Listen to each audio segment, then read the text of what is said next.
Hello. Wow, praise God, hallelujah. Isang mapagpalang umaga po sa inyong lahat. Kamusta na po ang buhay natin ng mga Kristiyano? Bago ang lahat, buksan muna natin sa panalangin ang gawain na ito.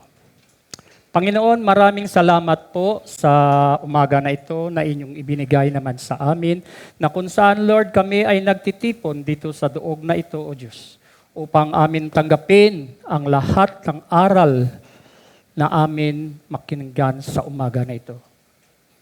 Panginoon, gawin mo lamang po ako ng daluyan ng iyong mga salita at daluyan ng pagpapala para sa akin mga kapatid na nandito sa Day by Day Bikutan.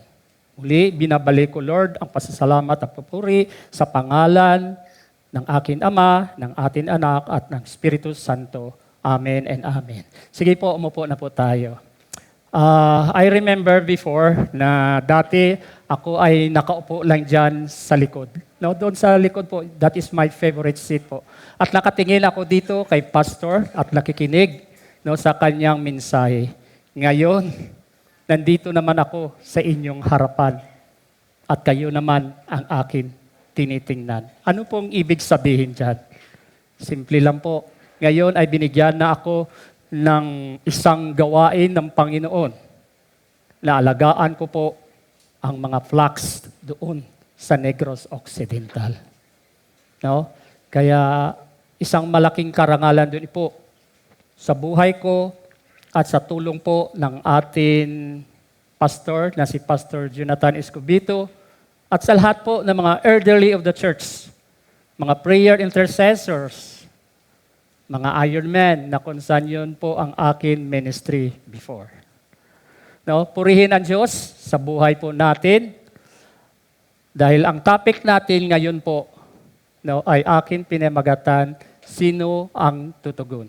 Bigyan ko muna po konting background itong Matthew 9 verse 35 and 38 na kung saan dito ay pinakita ni Jesus ang kanyang gawain sa bayan po ng Galilee. Ang Galilee po ay isang maliit lang po ito na bayan na kung saan po ang ekonomiya dito ay hindi lumago. Ang buhay ng tao dito ay balisa. Ang alam lang nila ay magtrabaho upang makatawid sa gutom. Hirap na hirap po ang buhay ng tao dito. Kaya dito nagsimula na kung saan itinawag ni Jesus ang kanyang mga alagad, kanyang mga disciples upang magkaroon din ng habag sa mga tao na ito. Allow me first to read the Matthew 9 verse 35. Ang sabi niya dito, nilibot ni Jesus ang lahat ng mga bayan at nayon. Ano pong ibig sabihin nilibot? Hindi po nagmamarites dito si Jesus. Siya po ay may ginagawa. Kasi ang marites po, yung mga kapatid natin na mahilig sa marites, kasi sa probinsya, isa po yan sa akin paksa sa school na binabawal na po sa mga parents na magmarites sa loob ng school. Naghahanap po ng balita. Yun po ang trabaho ng marites. Sa Jesus po, ang kanyang ginagawa ay nagtuturo, nag-aaral ng Ebanghelyo at nagpapagaling ng lahat ng mga sakit. Hindi lang po pisikal ito, kundi pati na po ang spiritual na pamumuhay. Dito, pinapakita ni Jesus ang kanyang threefold ministry. Ano po yun? Teaching, preaching, and healing. Na kung saan, ito po ang atin dapat gagawin. Sa mga tumutugon na po, sa gawain na ito, tandaan na po natin itong tatlo. Teaching, preaching, and healing. Now, let's go to verse 36. Dito muna tayo sa gawain ni Jesus. As what I said kanina, diba? Video po. Ang gawain ni Jesus sa verse 35, ang sabi niya, nagtuturo si Jesus ng katotohanan. Ayan po. Letter B, nag-aral siya ng mabuting balita. And letter C, naglingkod siya sa mga nangangailangan. Amen. Ipinakita niya ang pag-ibig at habag ng Diyos sa pamagitan ng pagtulong sa mga taong may pangailangan, hindi lang pisikal na aspeto, kundi pati na ang ating spiritual na pamumuhay. Amen.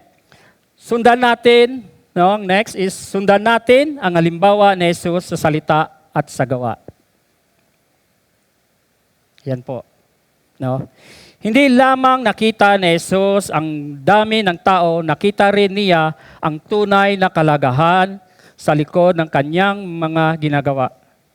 No, mga tao nakangiti pero pagod, sa likod ng kanilang lakas ay may kahinaan. At sa likod ng kanilang buhay ay may kaluluwang naliligaw. Sa present day natin po, even dito sa ating church. Marami po mga kapatid natin na minsan akala natin okay lang dahil dumadalo sa church. Pero hindi natin alam sa kanilang kalooban ay meron pala silang dalang-dala na mga problema.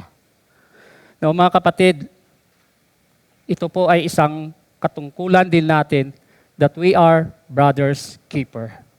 Dapat magkaroon din tayo, bigyan din natin halaga ang ating mga kapatiran, lalo na dito po sa day by day.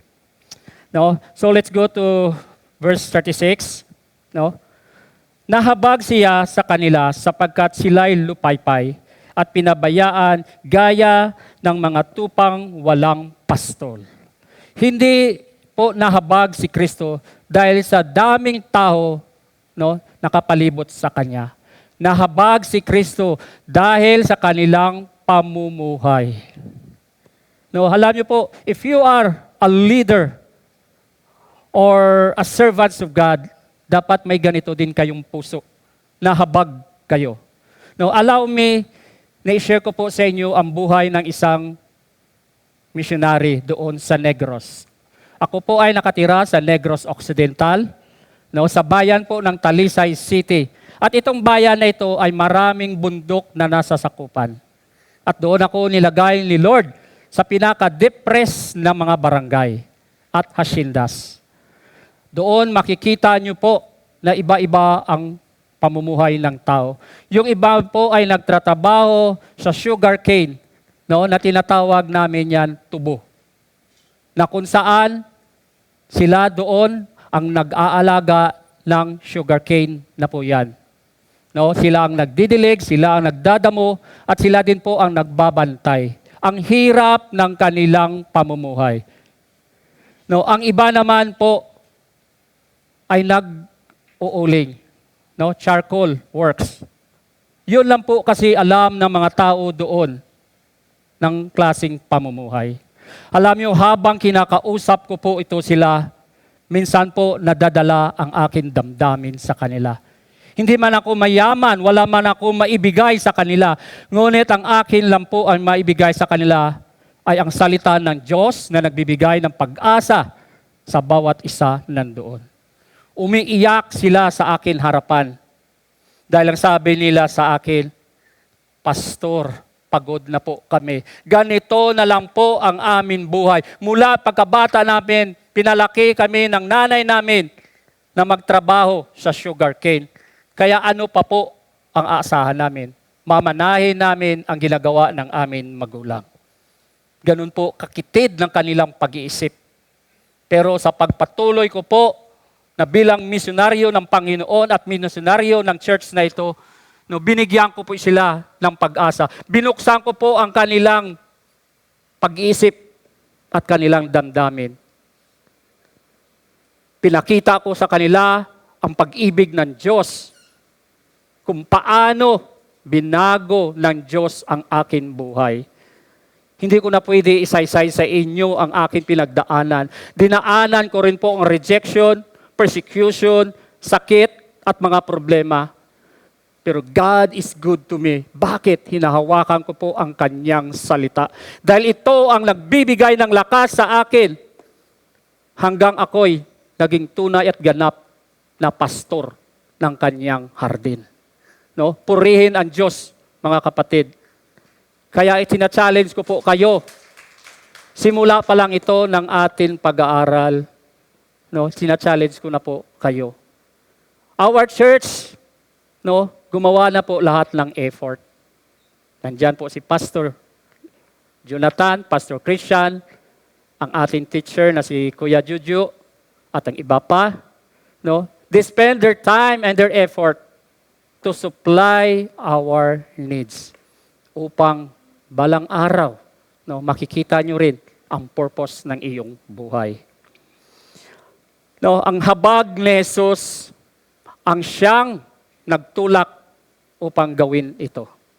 Ano bang ibig ng habag? Sa English, compassion.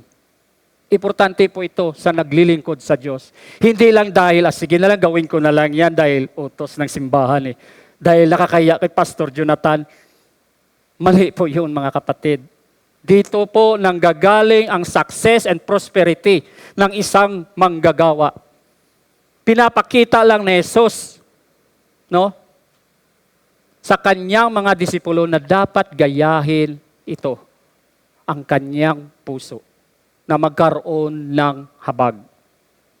Dahil nakita niya ang tunay na kalagayan ng mga tao, sila ay pagod, naliligaw at nangailangan ng Diyos.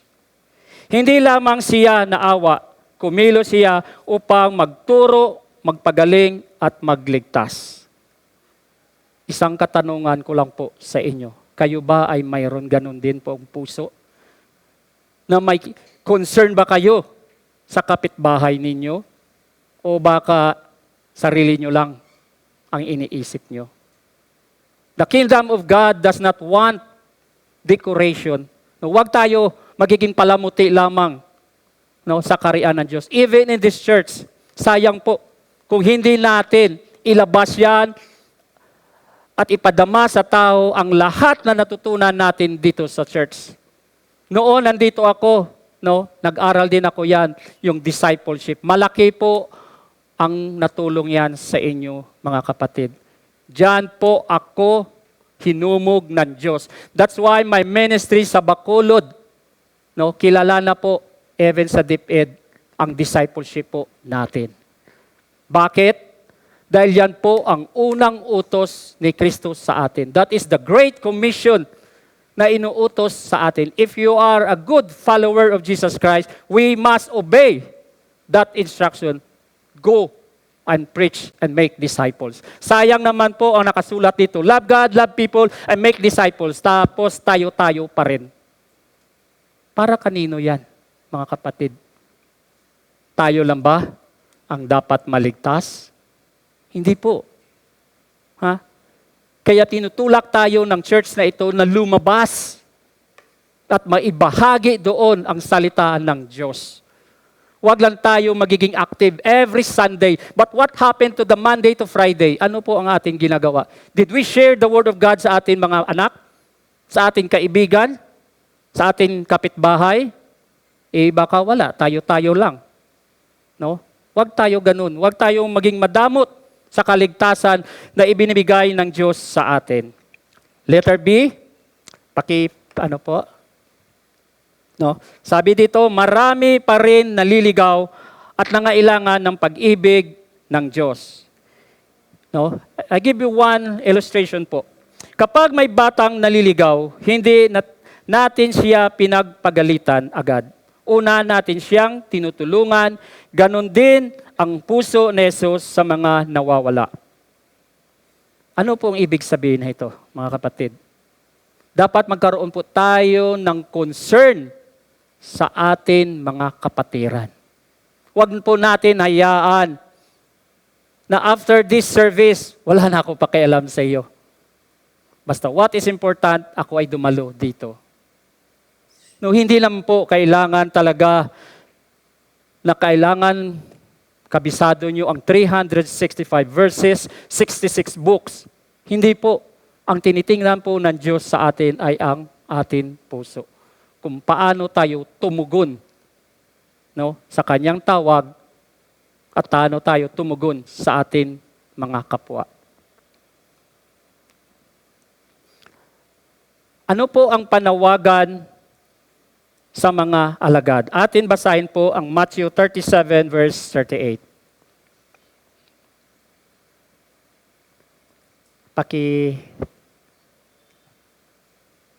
Sige po. So atin basahin. Ang sabi dito, ang anihin ay marami, ngunit kakaunti ang mga manggagawa. Wow.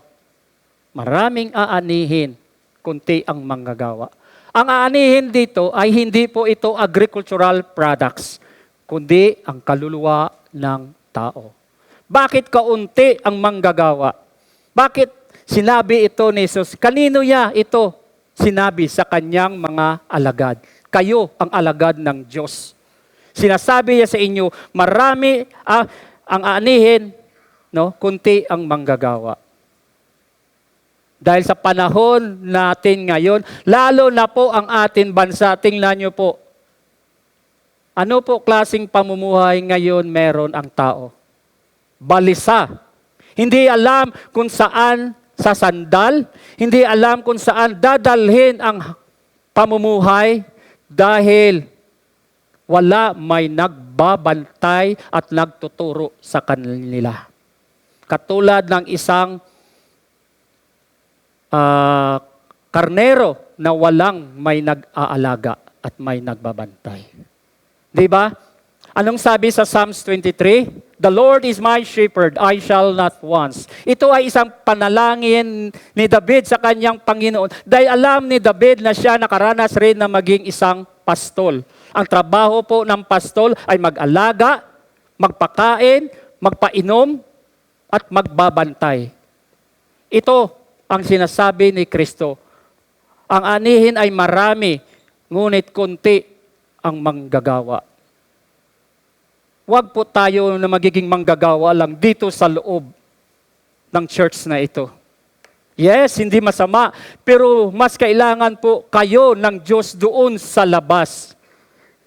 Yan po ang akin puso, mga kapatid. I'm very thankful to this church na nag-push sa akin. Alam nyo, mahirap po ang magiging misyonaryo. Hindi madali po. Dati, nagbibisiklita lang ako. From my place, papunta sa Barangay Concepcion, yun po ang nakikita nyo sa Facebook, yung Kapistuhan. Akala nyo isang resort yan, pero ang sa paligid dyan, ang mga tao dyan ay naghihirap. Dahil nagtatrabaho po yan sa sugarcane. Binibisiklita ko po yan, 17 kilometers every Saturday. At minsan po, dati pumupunta po ako sa parents po ng ating kapatid na si Katkat. No? Mula sa amin, papunta sa kanya, 10 kilometers na po yan. Binibisiklita ko yan. Kung hindi ko lang mahal ito, ang trabaho ko na ito, at hindi ko tinugon sa Diyos na nangako ako, na gagawin ko ito, Lord, sino kaya ang pupunta doon na wala ka naman matanggap? Walang sahod po ang magiging isang misyonaryo. Ito po ay tugon at pagmamahal ko sa mga tao na hanggang ngayon po ay naghahanap pa rin ng pag-ibig ng Diyos. No, ang isang halimbawa dito, pag-oras na po ng Lanzones, alam niyo po ang Lanzones, kasi sa amin meron po yan, seasons, every September, Lanzones Festival. Marami po bunga yan. No? Minsan nahuhulog na lang. Bakit? Dahil walang gumagawa. Walang kumukuha sa Lanzones na yun, nasasayang. Kaya ito, sinasabi ni Jesus sa kanyang mga disipulo, na maraming aanihin, kunting manggagawa. No? Pangatlo, ang panawagan sa mga alagad. Letter A, marami ang handang tumanggap ng Ebanghelyo. Ano ang sabi sa aklat ng Roma Kapitulo 1, versikulo 16? No? Romans chapter 1, verse 16. Sorry po, nag-Ilonggo na ako. Sapagkat hindi ko ikinahiya ang Ebanghelyo, sapagkat ito ang kapangyarihan ng Diyos para sa kaligtasan ng bawat sumampalataya. Kayo ay nag-aral na ng Ebanghelyo. Meron kayo kaliwanagan. Did you share that sa ibang tao?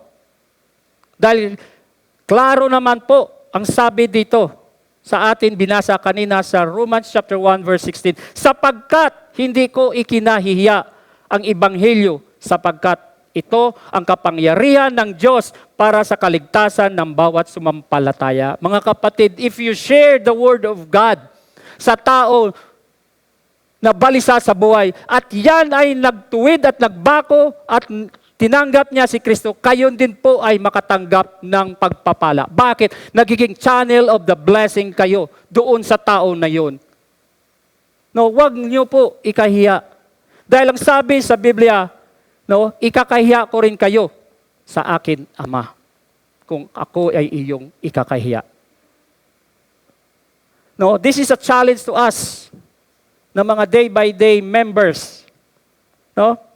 So letter B, kailangan ang mas maraming manggagawa handang maglingkod. Kaklaro po, sinabi dito, kailangan ang mas maraming manggagawa handang maglingkod. Sino pong manggagawa na handang maglingkod? Yun po ang tumanggap ng tugon ng Diyos. No? Kailangan na mas maraming manggagawa dahil marami pa ang hindi nakakilala kay Jesus at nangailangan ng pag-asa, katotohanan at kaligtasan. Tanong ko lang po, saan ba dapat manggaling ang manggagawa, mga kapatid? Sa inyo. Saan ba dapat manggagaling ang manggagawa? Sa labas ba ng church o sa ibang sekta? Hindi po, dapat nandito manggagaling ang manggagawa sa ating church na ito. Sayang naman po ang ginawa ng effort ng simbahan na ito kung walang bunga. No? Parang katulad tayo yan ng isang fig tree na puro dahon. Alam niyo ba yung kwento yan? Nang si Kristo ay lumakad papunta doon, no? Sa simbahan na yon, gutom na siya. At dinaanan niya yung puno ng fig tree. At gusto niya kumain. Pero nang nakita niya puro dahon, anong sabi niya? Mabuti pa, mamatay ka na dahil hindi ka mapakinabangan. At nang lumabas na sila doon sa templo, nakita ni Pedro at narinig ni Pedro ang sinabi ni Kristo, sabi niya, Panginoon, ang sinabi mo ay natupad. As what I said kanina, hindi kailangan ng Diyos ang palamuti. Ang kailangan ng Diyos ay trabahador sa kanyang anihan. Kaya nyo ba gawin yan, mga kapatid? No, kayo po ang sasagot yan sa inyong puso. Huwag lang po na sabihin mo, Pastor, gawin ko yan. Pero deep in your heart, ay comfort pa rin ng pamumuhay. Hindi masama ang magkaroon ng yaman na ito. Even me, myself, I want also to be improved ng pamumuhay. Pero sinasandal ko sa Diyos ang lahat na ito. Because I believe na ang Panginoon ang mag-provide sa amin pangailangan, lalo na ang akin pamilya. No? I'm very thankful to God. Dahil meron na po akong anak na 2 na nagtatrabaho. Dahil po yan sa tulong din ng mga kapatiran ko dito sa Day by Day. And I know na meet na po yan ni Pastor Jonathan. No, dati dito lang yan. Ngayon po ay siya ay isang policewoman na po. No, na-assign po sa Pasig. Yun po ang aking anak na panganay. Iwan ko nandito, no? Kasi kagabi lang siya dumating, galing po sa duty. At ang isang lalaki ko rin po ay nandoon sa Taiwan na nagtatrabaho. Yun po ang bunga kapag kayo ay tapat at tinugon nyo ang tawag ng Diyos. Kung dito sa lupa ay sinasahuran kayo, how much more pa doon sa karian ng Diyos. May sahod din po ang lahat ng trabahador. Huwag po kayo matakot. Ha? Sinasahuran kayo, no? Minsan makikita mo yan sa inyong pamilya. No? Doon po 'yon makikita. Pag tumugon ka sa tawag ng Diyos, sigurado hindi ka pababayaan ng Panginoon. Amen. Letter C, ang panalangin ang unang hakbang sa misyon. Ang panalangin ang unang hakbang sa misyon. Number 1, ang Diyos ang pinagmumulan ng misyon. Sa panalangin, hinihingi natin ang kanyang gabay at kalooban. We are very thankful to the prayer intercessors group led by Ate Maylin. You know why? Even my physical is absent dito. Pero I know na dinadalangin pa rin nila ako. Because naramdaman ko yan in my spirit. During that time, ako po ay nagkasakit. No? Kaya mga kapatiran ko nagulat, bakit daw ako pumayat? Nagkasakit po ako na wala akong gana kumain. Bugbog ang isip ko. Ang hirap po ng pinagdaanan ko. Because the prayer is the backbone of my ministry. Salamat po sa mga intercessors, mga family ko. Salamat din po sa buhay ni Pastor Jonathan. At sa ibang mga elderly of the church na sinasama niyo po ako. This church, bakit lumago ito? It's because of your panalangin sa Panginoon. Dinidinig ng Diyos ang ating panalangin. Lalo na kung ang ating panalangin ay galing dito sa puso, hindi lang dito sa bibig. Hindi kailangan ni Lord ang magandang panalangin, flowering of words. Hindi po. Ang hinihingi lang ni Diyos ay dito sa puso natin na dapat tayo ay magtiwala sa ating panalangin. Number 2, humingi tayo ng mga manggagawa. Inutusan tayo ni Jesus na ipanalangin ang Panginoon na anihin. As what I said, ang anihin dito ay tao. Yung kaluluwa. Hindi po ito produkto. Na magpadala ng manggagawa, tao din po. No, try to imagine na yung aanihin nyo ay tao, ang gagawa nito ay tao din. No? Sabi po yan sa Matthew chapter 9 verse 37 and 38.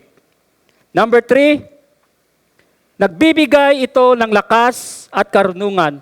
Ang misyon ay hindi lamang gawa ng tao, kundi sa kapangyarihan ng Diyos. At ang pang-4, inihanda nito ang puso ng mga tao. Ang Diyos ang kumikilos sa puso ng mga makakarinig ng Ebanghelyo. Pang-5, ipinapakita nito ang ating pagtitiwala sa Diyos. Inaamin natin, hindi natin magawa ang misyon ng hiwalay sa Kanya. Ito ang akin mission ay sinasandal ko po sa Diyos. Sa lahat na nagtatanim, ngayon po ay tumubo na. Sana wag niyo ihinto. Hintayin natin na magbunga po. Meron po akong 3 discipleship na hinawakan ngayon. Ako lang po mag-isa, and I'm very thankful to God na ngayon nakaproduce na po tayo ng mga volunteers at puro pa po ito mga professional. Sabi ko nga, Lord, wala naman akong alam masyado sa iyong mga salita. Pero ang sabi ng Diyos, no? Doon sa salita ng Psalms 119 verse 105, the Lord, your word is the lamp of my feet and the light of my path. 2 lang po ang pinakita ng Diyos sa akin. During the time na ako ay lumalakad sa dilim ang aking buhay, hinawakan ko po ang kanyang salita.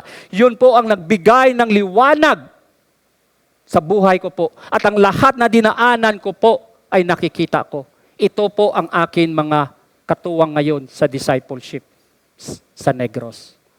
Na kung saan, ngayon 2 school na po ang hinahawakan nila. Isang elementary at isang high school.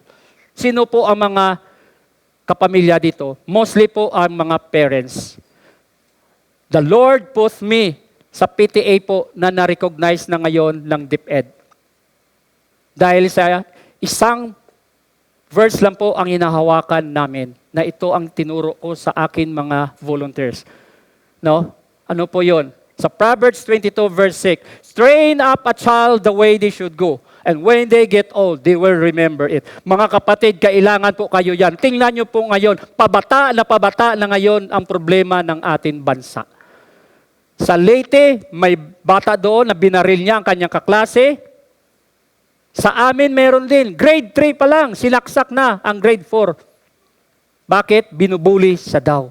Bakit nagkaganon ang mga bata? Dahil mismo mga parents, we parents, turuan po natin ang bata na may takot sa Diyos, mabuting asal, at turuan natin na marunong manalangin.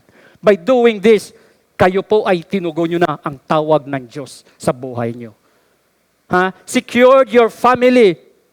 Dahil ang sabi ko nga, the family that prays together stays together. Panahon natin ngayon, ang kalaban natin ay ang gadgets. Look at your children. May time ba sila manalangin? Hindi. Tinuruan nyo ba sila na paggising sa umaga dapat magpasalamat agad? Anong ginagawa? Even us, no? We are guilty that. Dahil sa pagising pa lang una na natin ang cellphone, sana po baguhin na natin ang atin pag-iisip. Ha? Dahil pag hindi natin binago ang ating pag-iisip, hindi tayo pwede tumugon sa tawag ng Diyos. And then, the last, manalangin at maging handang tumugon sa tawag ng Diyos. Pray every day. Ask God for the provision, protections, and guidance sa ating buhay. Kailangan po natin manalangin dahil yan ang turo ng Diyos sa atin upang labanan natin ang lahat ng mga circumstances na dinaanan natin sa buhay. Mga kapatid, itong apat na itong paksa na ito, from verse 35 to verse 33, ano po ang tinutugon dito? Tinatawag tayo ni Jesus na, una, tularan ang kanyang paglilingkod. Ano po yun? Yung kaninang sinabi ko po na threefold ministry. Preaching, teaching, and healing. Pangalawa, letter B, magkaroon ng habag sa mga nawawala. Magkaroon po tayo compassion. Yung totoo na mahal mo po yung kapatid mo. Kasi hindi naman tayo plastic na Christian na dahil marami ang tumitingin sa akin, nagpapakita tayo ng tulong. I'm not against to those who post in sa Facebook. Natutulong na lang, ipopost pa. Ano bang sabi sa Biblia? Pag binigay sa wala, huwag ipaalam sa kanan. Dahil ang Diyos na po ang magbabalik sa iyo. Dahil ang Diyos ang nag-utang sa iyo, dahil ikaw ang nagpakain sa kapatid mo, then hindi matiis po yan ng Diyos. Babayaran ka double fold po. And letter C, manalangin at magiging manggagawa sa kanyang anihan. As what I said, prayer is the backbone of your ministry. Kung saan man kayo ng ministry po, manalangin kayo at pilitin nyo. Hindi lang, Lord, manalangin kami na mapagdala ka ng manggagawa. Kundi ikaw mismo, Lord, gawin mo ako manggagawa sa iyong kaharian. Ipanalangin mo na buksan ng Diyos ang iyong puso upang maglingkod sa Kanya. Through you, makikita po ng mga tao na ito na tunay ang Diyos, hindi nagpababaya. Sa buhay natin ngayon, marami po tayo talagang hadlang. Even myself as a missionary pastor, unang hadlang ko po ng pinakamabigat noon ay ang akin pamilya. Umiiyak ako yan. Hindi ko po ikinahiya sa inyo ito na one time, my wife, sinabi niya sa akin, Papa, you are the head of the family. Ikaw ang dapat maging good provider. Abi, ihinto mo na ang pagiging misyonaryo mo dahil wala ka naman ihabag sa lamesa. Tatay, para sa atin, napakasakit po yan. Pero, dahil ako ay may sinumpaan sa Diyos, Lord, tutugon ako sa iyong tawag. Dahil ang sabi mo, Lord, hindi mo ako pababayaan, hindi mo ako iiwan. Mga kapatid, nagkatotoo po yan. Narito ako sa iyong harapan. Sa inyong harapan. Dahil ipinaglaban ko itong tawag ng Diyos. Huwag po kayo maduwag. Hindi ko man sinasabi sa inyo na maging full-time missionary kayo o full-time na maging teacher ng church na dito. Kundi bigyan niyo po oras ang gawain ng Panginoon. Lalo na po itong sa church na ito. Yung dumating ako dito, ang sabi ko kay Pastor John, wow, lumago ang simbahan. Bakit lumago ito?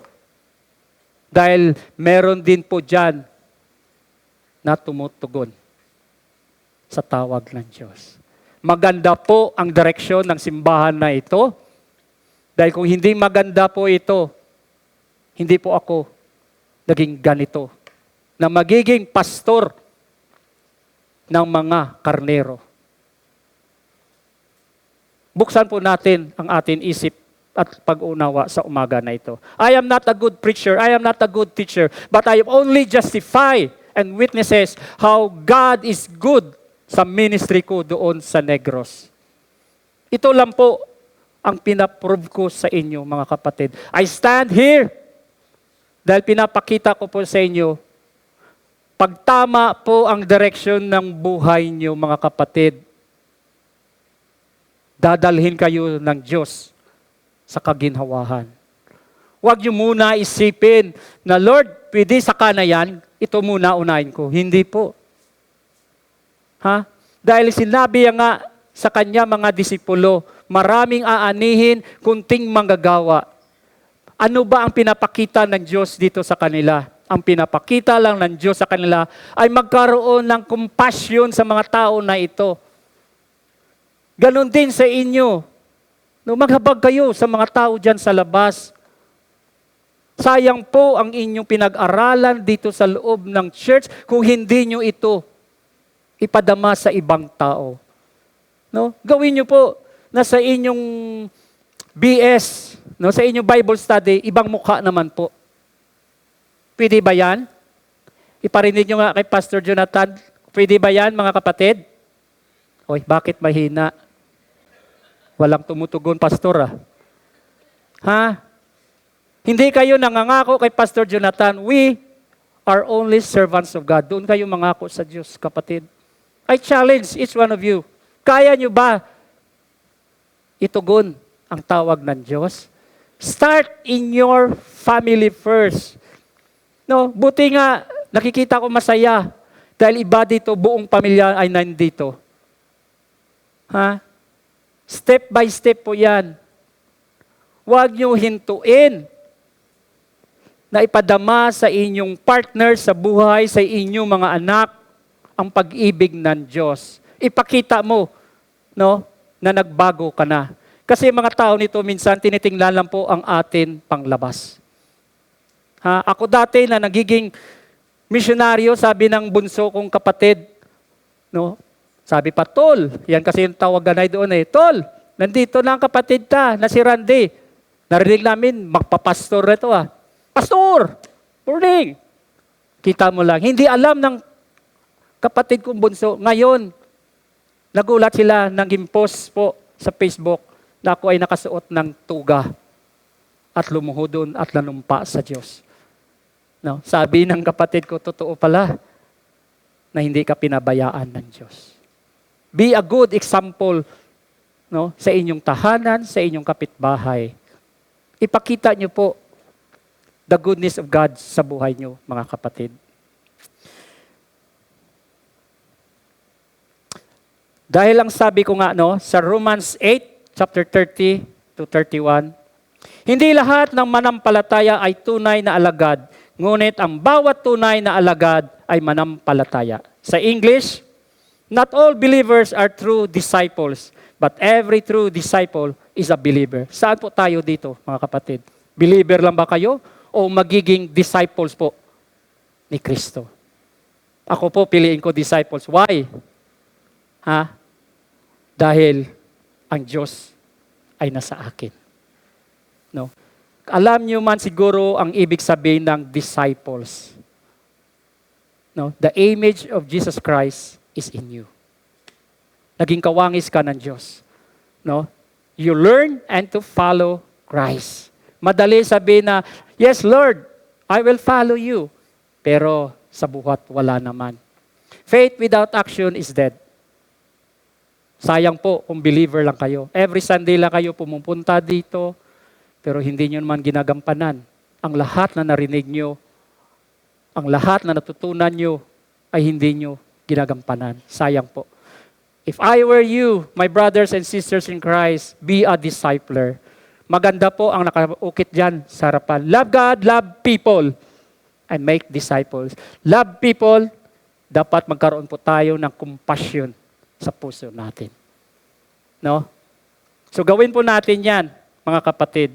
Before I end, allow me to share to you a story lang po. No? Ito ay tungkol sa isang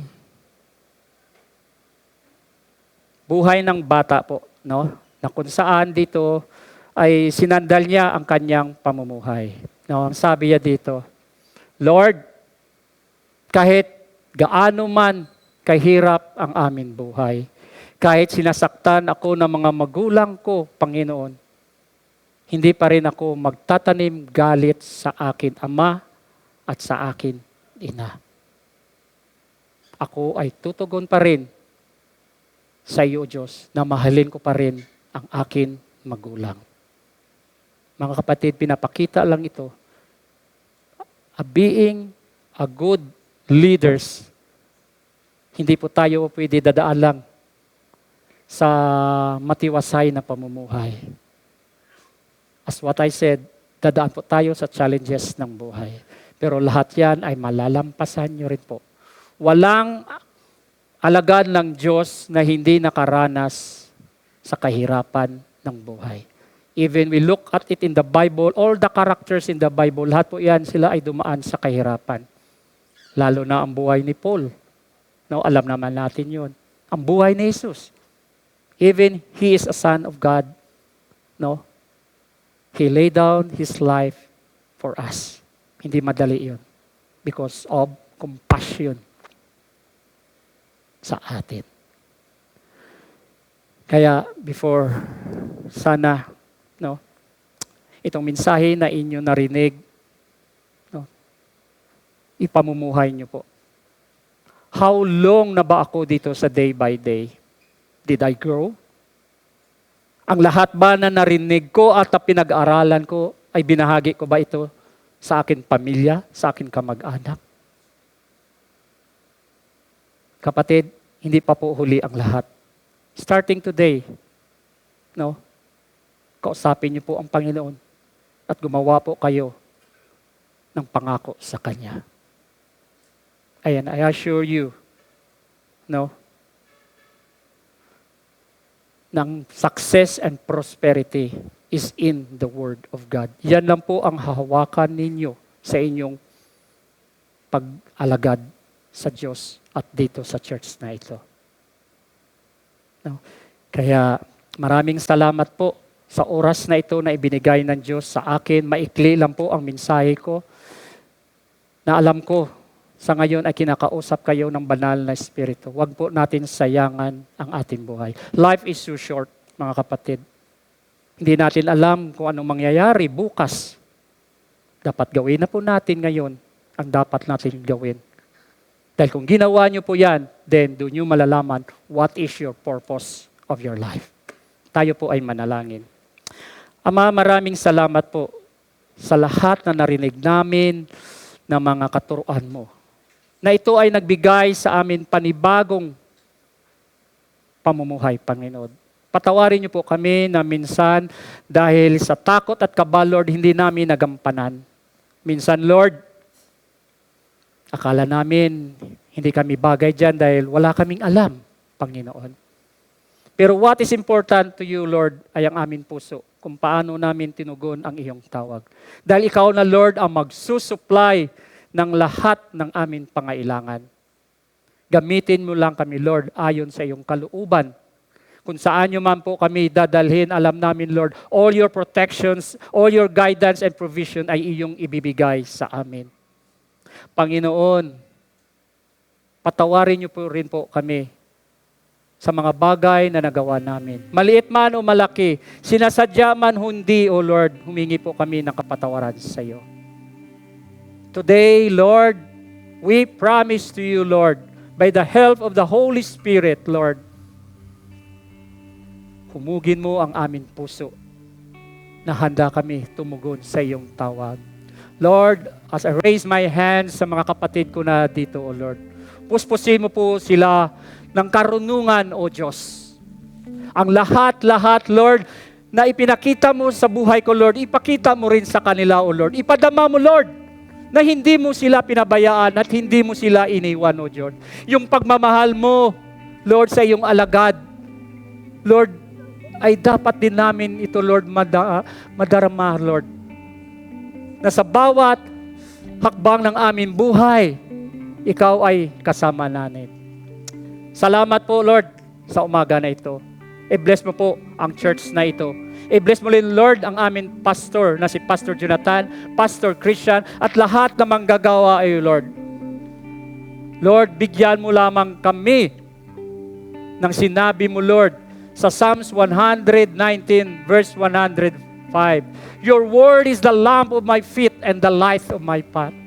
Lord, we assure you na hawakan na namin yan mula ngayon, Lord, hanggang sa paglabas namin, Lord, tutugunin na namin ang iyong tawag para sa amin.